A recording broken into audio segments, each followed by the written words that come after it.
Nigel Farage's big strategic mission is to make clear to those voters, if you're going to vote for Restore, if you're going to vote for the Tories, then there's only one winner, Andy Burnham.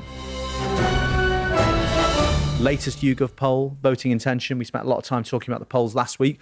They're back in the lead. The Burnham bounce didn't last too long with YouGov. Reform are back up to 23%, over 22% for Labour. Tories down 2 points. So if you speak to people in Reform right now, they are suddenly feeling, not that they weren't optimistic before, not that they weren't defiant before, but there's a degree of cautious, not so cautious, optimism, excitement for the summer ahead. They had their big intervention on small boats yesterday. They don't necessarily mind that it was kicked to bits by experts and opposition parties. That's the space they like to be in, defiant and railing against establishment consensus. So let's talk about Reform, because they are back on the agenda this week. Nigel Farage is energised. I was told this morning he's going to be at the podium a lot over summer. So what do you make of it all? Yeah, so they have another press conference planned for this week. I think they feel that, someone senior Reform said to me this morning that timing is everything. They feel, Andy Burnham's gone on holiday. This has left something of a vacuum. This is their time to pounce while he's writing his 10-year plan, while Burnham is writing his 10-year plan and preparing that. This is, typically and traditionally, this is prime Reform territory, this August period, because usually you see a rise in small boat crossings, for example. You see a vacuum in the political calendar. Westminster isn't sitting. Traditional parties might not necessarily have planned out a hyperactive grid. This is a time when people and leaders do go away for well-earned breaks, and that this is usually, a strong time for them to make a move. Now, this year has been harder, this particular period, because obviously they have had a few difficult by-election results. They have obviously had ongoing questions about Reform's finances and Nigel Farage's finances. So it hasn't necessarily been as easy, but I think notably having that press conference this week that we've already seen in circumstances where there's definitely been a drop-off in press conferences that we've traditionally seen in recent months from Farage.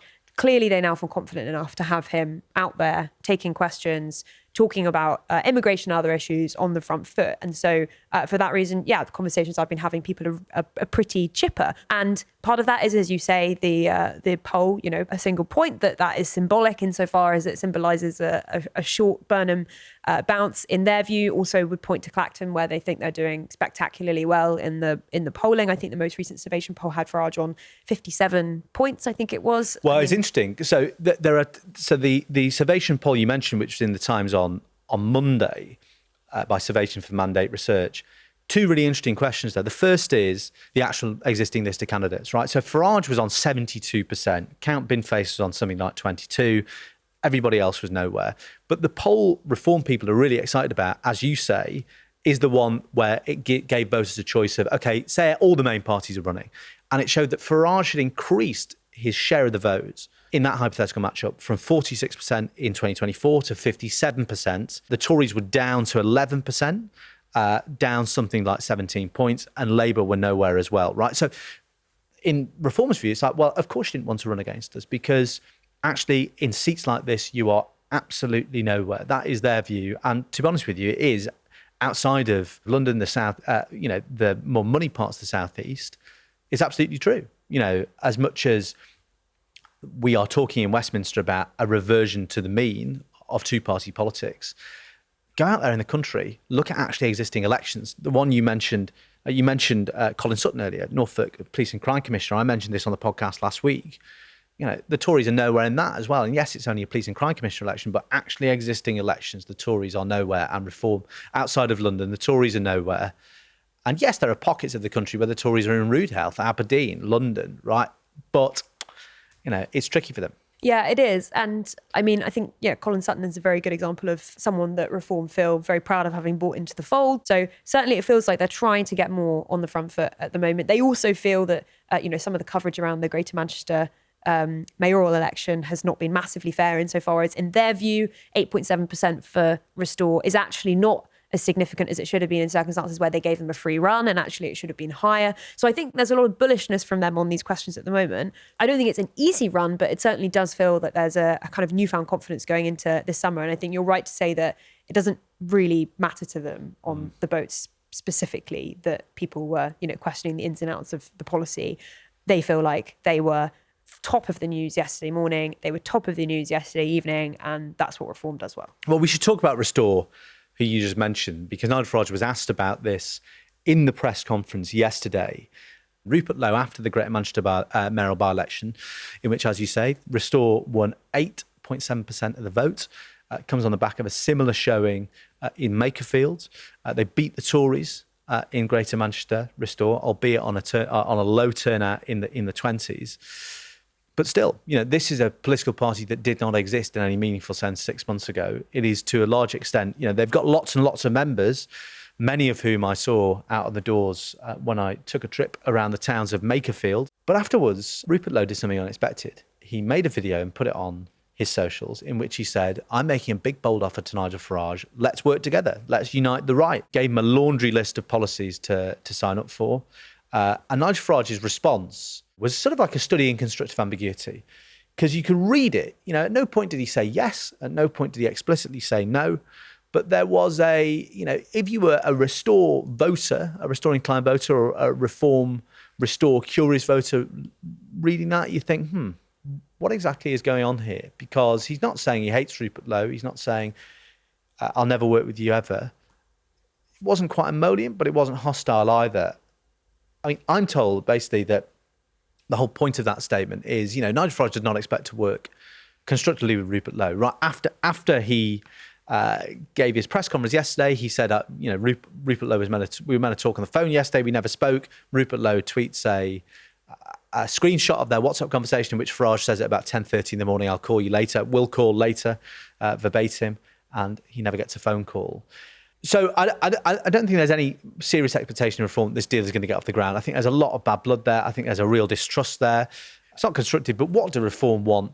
Ideally, they would like that 8.7% of the vote, or as much of it as possible, to be voting for them again, right? Farage has said repeatedly, Restore is a spoiler, right? That's his language now. He's basically saying, 8.7% of the vote is enough to stop Reform winning, and he obviously does not want that to happen. But to this end, he's been having some very interesting conversations. If you look at Italy, there's a new party of the far right called National Future, run by a guy called Roberto Vicini, who is a general, an MEP, got a big following on social media. He's written books, got a big local network of supporters, right? So not entirely dissimilar to Restore. Indeed, if you look at his polling, right, they're polling around 8%. And Maloney is running a right-wing coalition, Giorgia Maloney, the Prime Minister, and struggling with these guys. She's looking at them. He's saying to her natural base supporters, we need more purist, more hardline positions on immigration, on Europe, on law and order.